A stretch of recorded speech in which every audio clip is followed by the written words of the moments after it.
Hamas says it is ready for a comprehensive ceasefire deal in Gaza. The group had already agreed to a proposal put forward by mediators 2 weeks ago. Hamas says it's open to a deal with Israel that would see the release of the remaining captives in Gaza in exchange for Palestinian prisoners.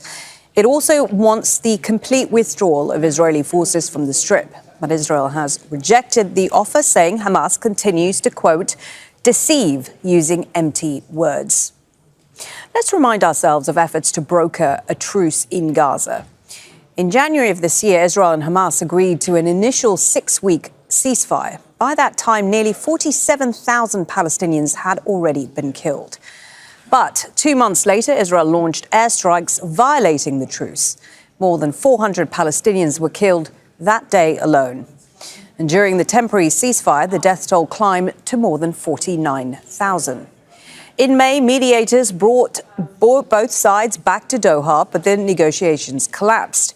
By this point, the death toll had reached more than 53,000. In July, the US and its partners again pushed a new 60-day ceasefire plan, but without success, while the number of people in Gaza killed reached nearly 60,000. Earlier this month, Hamas accepted the latest proposal, but Israel has yet to respond. The death toll is now more than 63,000. Well, in Israel, protesters have fought with police in West Jerusalem during a large demonstration demanding an end to the war on Gaza.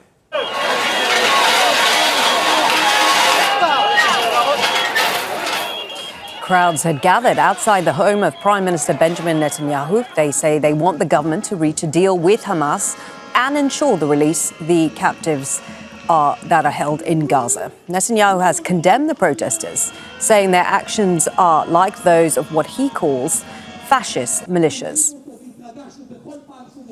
We're joined now by Alon Pinkas, a former Israeli diplomat. He joins us from Tel Aviv. Alon, good to see you again. What is the mood in Israel today after Prime Minister Netanyahu rejected Hamas's latest proposal to release all the hostages in return for an end to the war? Very somber, and you see that in the demonstrations, Malene. In fact, a poll that was released yesterday by the Israel Democracy Institute, which is a venerable and reputable institution, shows that 65% of Israelis object to the war, oppose the war, and support the end of the war and a hostage deal. And when you break it down into political voting patterns, over 50%, over 50% of former Likud voters, people who voted for Mr. Netanyahu, support the war's end and a hostage deal. So the prime minister does not have any legitimacy in terms of the public opinion. He's, of course, entitled to do what he wants because he's the prime minister. But if you add the public opposition, the public resistance, and the idea of the Israel Defense Forces reservations and questions and doubts over the efficacy of such a military operation, you think about two different scenarios, Malene. One is that he's going to go into this and stop very soon, which beckons the question, so why did you do this? And the second is that he's actually not interested in doing this, but to force Hamas into another phase of negotiations, which is actually peculiar because Hamas, according to what's been reported, has agreed to a general deal. I mean, we could argue about the details and the modalities. Hamas basically said yes yesterday. So the public mood is very skeptical of Mr. Netanyahu's motives here. And internationally, we continue to see Israel face growing isolation, even amongst its allies. Does the Israeli government grasp the long-term damage being done to its diplomatic and moral capital, or is it deliberately prioritizing short-term military goals?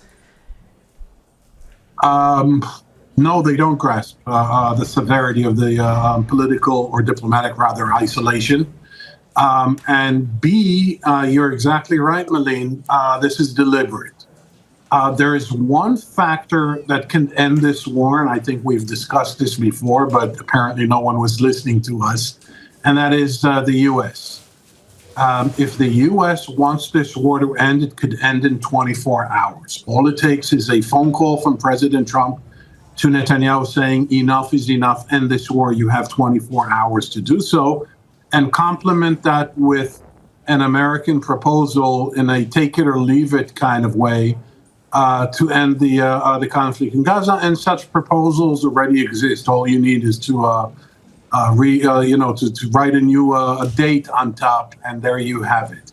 Unless the U.S. does that, this international pressure seems not to affect the government at all. In fact, they relish this because for Mr. Netanyahu, politically, this is an ideal situation of sorts. It's tragic for everyone involved, but for him personally, it's ideal.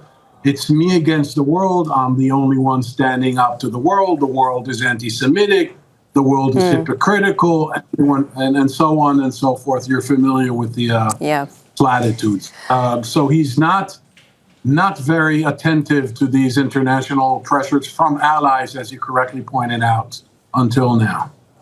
Alon, once again, always good to get your perspective. Alon Pinkas, former Israeli diplomat, joining us there from Tel Aviv.